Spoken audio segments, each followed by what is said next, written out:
Di donotzach, hayayaya, di donotzach. Gut yomtev, Yidden. Let's say l'chaim, l'chaim. May this yontev bring us the ultimate yontev, because this is part of the process of the yontev. Now you're asking, what is this all about? I'll tell you in a moment. But first of all, let's say thank you to Debishter for this yontev. And let's say thank you to Debishter for all the Yomim Tovim and for all the miracles. Mizma lesoida rila adonu kol haaretz. Ivdu es adonu b'simcha bo lefono b'nono duk adonu elim hu osonu.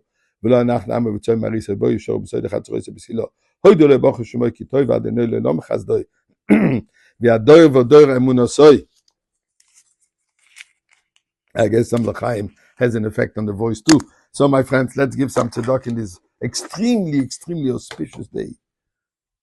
And they're asking, what is so special? So today is Hey Teves, the 50th of the month of Teves, a new Yontif. Now you always thought that Teves only has the Asar Teves, the fast day. No, it has Hey Teves. What's Hey Teves? So listen.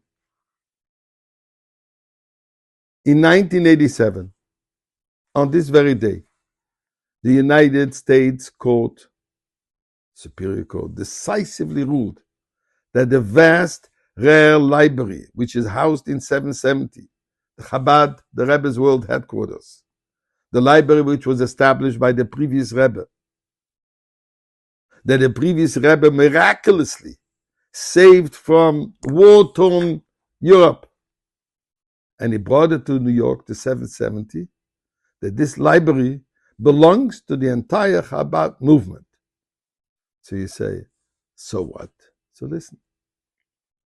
In 1985, during the winter, sadly, a grandson of the previous Rebbe, estranged from the Rebbe, from the previous Rebbe, from Chabad, etc., secretly removed hundreds of rare books and manuscripts from this library. When confronted, eventually, he claimed it was his private belonging. He inherited it from his grandfather, and therefore is entitled to sell it on the rare Judaic market. Refusing to go to the Beit Din, there was no choice but to take him to court. And throughout this period, about a year and a half of court rulings, the Rebbe spoke extensively about the spiritual challenge facing the Chabad movement. It became very clear that the issue is not about ownership of the library, but centered on the fundamental question about Chabad, about the Rebbe, about the very definition of what is a Rebbe. Is the Rebbe just a great scholar and a leader? Or is the Rebbe the Nasi Ador, the prince, the leader of the generation? And as Nasi Ador, is Mashiach of the generation. The Rebbe took these charges very seriously.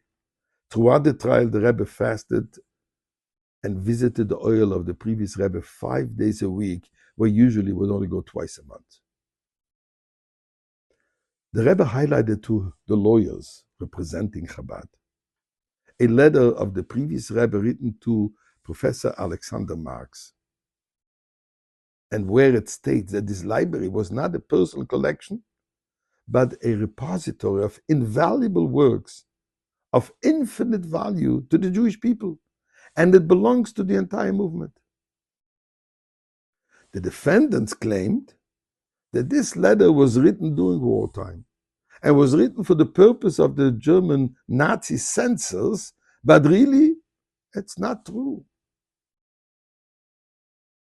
The judge, a non-Jew by the name of Charles Sifton, wrote in his decision, not only does the letter, even in translation, convey feeling and sincerity, but it is unimaginable that a man of the sixth Rebbe's character would say something which is not true, which he doesn't mean.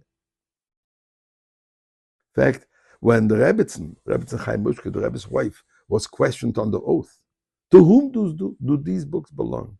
And she said, not only do the books belong to the community, to the Chassidim, but the Rebbe himself belongs to Chassidim. And since then, Hey Teves became the Yom Tov of our generation, a day to connect with the Rebbe, a day to receive blessings and to fulfill the Rebbe's request of buying holy books today. So friends, the judge understood that the Rebbe is absolute truth. So too we have to understand when the Rebbe says that we are living the last moments of exile and we see already the rays of Geula. It is absolutely true, and we just have to heed to his words and do an additional action. So once again, go online, go to the store, buy a Torah book, send a letter to the Rebbe, ask for blessings, and particularly the blessing of the ultimate revelation of him, of the Rebbe, as Melech HaMashiach, lead us into the ultimate Geula in the Beis HaMikdash. Good Yom Tov.